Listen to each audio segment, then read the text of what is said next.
Hello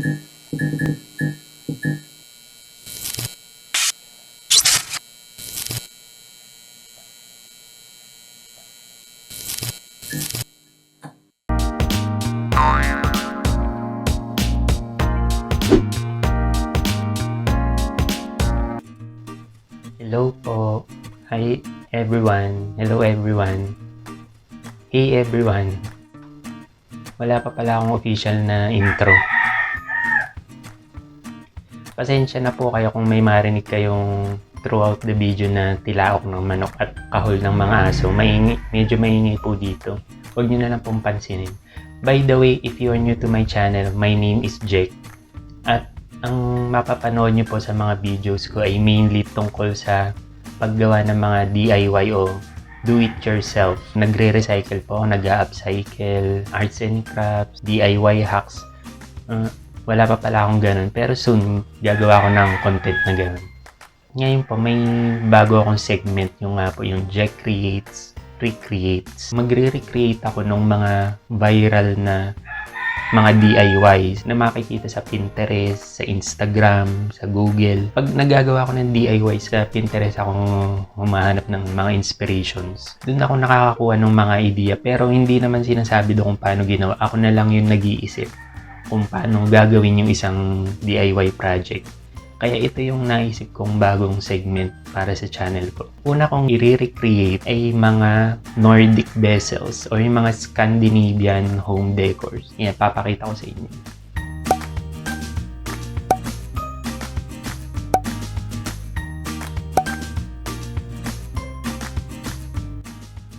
So, ganun nga itsura ng mga Nordic vessels or Scandinavian bases. Ganun lang, simple lang siya. Kung hindi ka familiar sa Scandinavian interior design, nagmula siya sa mga bansa ng Scandinavia, yung Sweden, Finland, Norway, Denmark, Iceland. Yan, dun siya nagmula. At ang Scandinavian interior design ay generally associated sa clean, bright, minimalistic, yet cozy look. Ayaw nga pala, ang Scandinavian, isa siya sa pinaka-popular na interior design sa buong mundo. Sa buong mundo yun. Simple lang yung itsura niya eh. Ang ginagamit niya na mga materials ay inspired sa nature. Yung mga wood yung mga light wood ang ginagamit. Light lang, yung mga warm tone na mga wood. Yun ang makikita nyo sa Scandinavia interior design. Ang laging ginagamit na kulay sa Scandinavian ay puti. Saka may konting touch ng black. Gumagamit din ng ng mga pale colors pang accent, yung mga pale blue, blush pink, forest green, at syempre mga plants, ayan. Pero hindi madami. Siguro yung mga 4 lang, yung maximum. Ang gusto kasi ng mga Scandinavians, yung hindi masyadong makalat. Kung ano lang yung importante na mga bagay, yun lang dapat ang makita sa space. Konting decoration lang, pero functional. May tawag dun sa lifestyle nila, yung Yuga. Yung magkikreate ng warm atmosphere. Yun ang pinaka-concept ng Scandinavian interior design. Pero may nagpauso ng Scandinavian interior design sa buong mundo. At iyon yung IKEA. Retail store siya ng mga home furnishings, mga furniture. Ang binibenta nila yung mga kitchen appliances, textile, ceramic. Magkakaroon ng IKEA dito sa Philippines. Alam ko dapat last year pa to 2020. Kaso nga nagkaroon ng pandemic, di ba? This year siya mag-open. So, aabangan ko yun para makagawa rin ako ng content na IKEA hacks. Kasi yung IKEA hacks, sikat siya sa US. Ang ginagawa nila, bibili sila ng item doon sa IKEA. Tapos, tawag dito, re-refurbish. Bibigyan nila ng bagong look. Yung parang exciting yung gawin. Parang gusto kong gawin yung content. So, pag nag-open ng IKEA sa SM Mall of Asia, bibili ako ng mga items doon at gagawin ko ng content. So, abangan nyo yun. Ayoko nang masyadong elaborate yung Scandinavian. Ang focus ko talaga yung i-recreate ko yung vessels. Mag-upcycle ako ng mga plastic bottles. At recycle ba? Kasi ang tamang word ang tamang term ay upcycle lang alam ko eh. Kasi hindi ko naman i-break yung plastic bottles eh. Parang bibigyan ko lang siya ng new look. Ang recycle kasi, i-break nyo siya. Kuwari yung plastic nga, i-break nyo siya, tapos gagawin siyang plastic uli. Kaya lang ang alam ng mga tao, karamihan, recycle yung term, at hindi upcycle. So, upcycle talaga siya. Pero ngayon, gagamit muna ako ng term na recycle. So, magre-recycle ako ng mga plastic bottles. Meron akong surprise na material mamaya. Hindi siya plastic bottle. Upcycling din siya. Mamaya malalaman yung abangan nyo yun. So, ang dami ko nang masabi. Magsimula na tayo. Pero bago ang lahat, kung di ka pa nakasubscribe, please mag-subscribe ka mo. Nandiyan sa baba, yung subscribe button, yung pula. Pagka pindot mo doon, pindutin mo na rin yung notification bell. Yan. Para ma-notify ka kapag meron na akong bagong video na nilabas. So, yun. So, without further ado, let's jump into the project. Okay, ang unang step, maghahalo ako ng semento at harina. Konting harina lang, para lang madali siyang ma-mold na parang clay. 3:1 siguro yung ratio niyan. 3 parts semento, 1 part flour. Yan, pagkahalo, lalagyan ko ng tubig. Tatansyahin ko lang, basta yung madali siyang ma-mold. Yan. Pumasok na tayo sa loob ng bahay. Maglalatag ako ng plastic. Saka magbubuhos ako ng harina uli. Parang nagbe-bake lang. Tapos ilalagay ko yung hinalo kong semento at harina. Kasi masyado pa siyang malagkit. Parang magmamasa ka lang ng harina. Parang gagawa ka ng tinapay, ganun. Ayan, halo-halo lang. Ang una kong gagamitin ay itong water bottle. Luma na yan. Tanggalin muna natin yung takip. Saka ako ilalagay yung hinalo kong semento at harina. Iko-cover ko siya ng buo.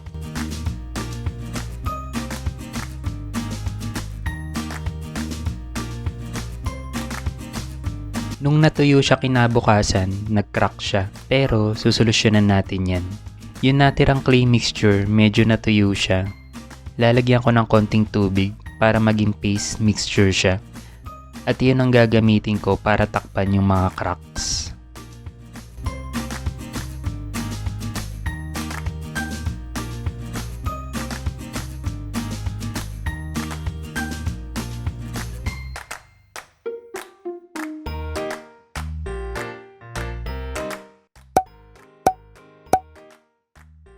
Para sa pangalawang Nordic vessel na ire-recreate ko, itong bote ng alcohol ang gagamitin ko. Same process, tatakpan ko rin siya ng clay mixture.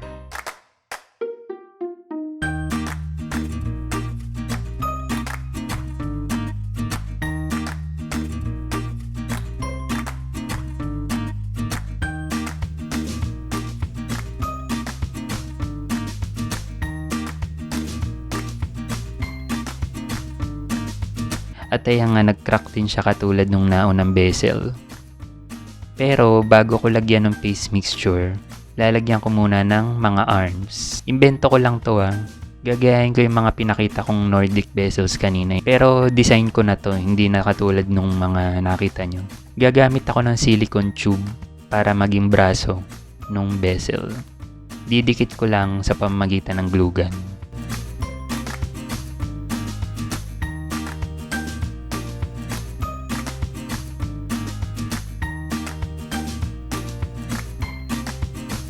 Pagkadikit ng 4 na arms, saka ko babalutan ng paste mixture. Pati na rin yung mga cracks.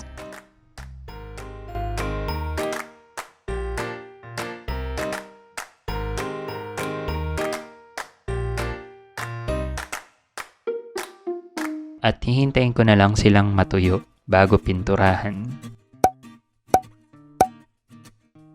At ito na yung sinasabi kong surprise material.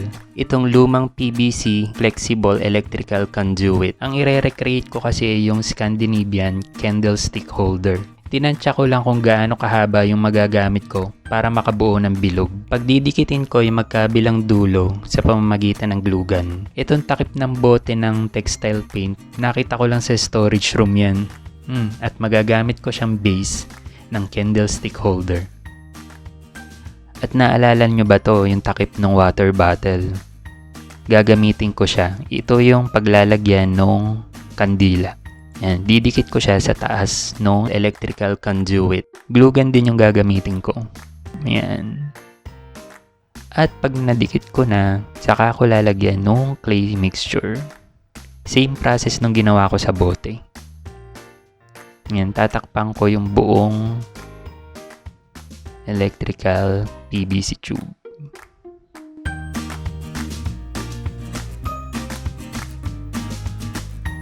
Lahat i-cover ko, pati yung mga takip. Hintayin ko na lang siyang matuyo. At ito na ang fun part, magpipintura na tayo. Gagamitin ko itong natirang pintura ng bahay namin sa labas. Yung latex paint na muted na beige color. Gagamit ako nitong baking soda. Lalagyan ko yung pintura. Kasi gusto ko magmukha siyang ceramic yung texture nung pipinturahan ko. At makakatulong yung baking soda para ma-achieve ko yun. Pinturahan muna natin itong candlestick holder.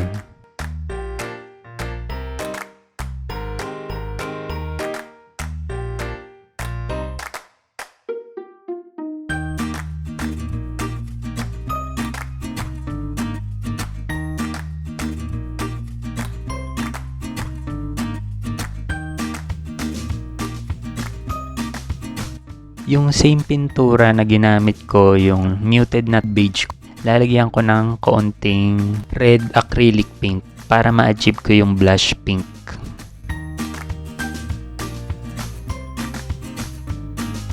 At ang pipintura ko yung bezel na may arms.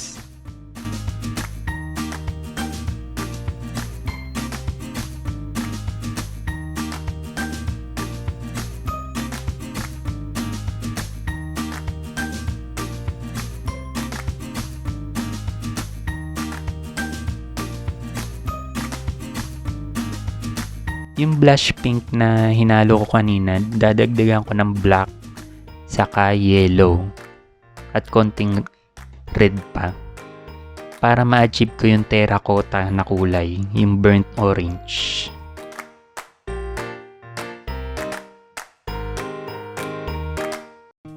Yan, halo-halo natin. Dadagdagan ko rin ng konti pang baking soda.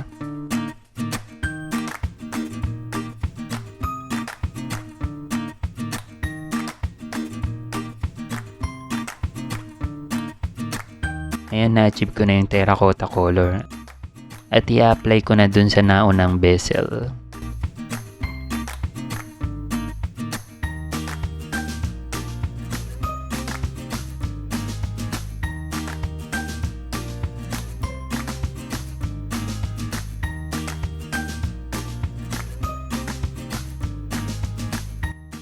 At hihintayin ko na lang matuyo yung tatlo at grand reveal na.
Nagustuhan niyo ba yung ginawa kong pag-recreate sa Nordic Scandinavian vessels at candlestick?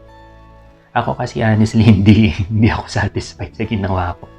Kasi nagka-crack siya yung semento. Pag manipis kasi yung semento, nagka-crack. Saka hinaluan ko nga kasi ng harina. Dapat kasi air dry clay, kaso mahal nga yun. Nag-isip na lang ako ng ibang material, yung nga yung semento saka flour. Kapag kasi may flour, madaling i-mold yung semento. Actually, nagawa ko na siya. Gumawa ako dati ng Buddha head. Na-sculpt ko yung mukha ni Buddha. Ang ginamit ko din yung C2 bottle. Same concept, same process ang ginawa ko. Nung natuyo yung Buddha, nagka-crack yung mukha niya. Pero over time, pinapahiran ko lagi nung cement paste. Yung ganyan na itsura niya. Okay na naman siya ngayon. Nababasa yan ng ulan na. Kung gusto nyo gayahin yung ginawa ko, ang gamitin nyo na yung air dry clay. Magiging maganda yung itsura niya. Saka dun sa candlestick holder, hindi ako satisfied kasi nga dapat mataba. Hindi ko nabigyan ng justice. Kaso nga pag tinabaan ko pa, pag nilagyan ko nung maraming semento, baka mabigat, baka hindi niya kayanin. Dapat kasi yung ang gagamitin ko yung bulb, yung fluorescent bulb. May luma kaming ganun, hindi ko lang makita doon sa storage room namin. Ang nakita ko lang yung electrical cord tube na PVC, so yun na lang ginamit ko. Ang lesson naman doon, kung nagka-problem, hanapan natin ng solution. Magagawa naman ng paraan yun. Yun nga yung ginawa ko. Tinakpan ko na lang nung cement paste. May halong harina pa rin yun. Tinakpan ko siya. Pero nag-crack pa rin. Pero okay na sa akin yung itsura na ganun. Mukha siyang handmade. Yun naman talaga ang concept ng Scandinavian, yung mga handmade ang itsura ng mga decors nila. Decor pala ng tamang pronunciation ng decor. Basta yun ang gusto kong iparating sa inyo, na kung may problem, huwag tayong magpanic. Hanapan natin ng solution. Meron at meron yan. Next episode, kailangan yung abangan yung next episode. Dahil ang re-recycle ko naman ay ito, mga CD. Mga lumang CD na siya. Madami akong magagamit na lumang CD. So, abangan nyo kung ano yung gagawin ko na may i-recreate ako. So, abangan nyo yan. That's it siguro for this episode. See you next episode. Abangan nyo to ha. Kailangan yung abangan to, yung CD. See you next episode. At gusto ko lang iwan sa inyo itong isang Buddha quote. Just breathe. You are strong enough to handle your challenges, wise enough to find solutions to your problems, and capable enough to do whatever needs to be done. Hindi ko na i-explain, gets nyo na yan. Kung nagustuhan nyo itong aking video, please like, share, and subscribe. See you on the next one. Thank you for watching.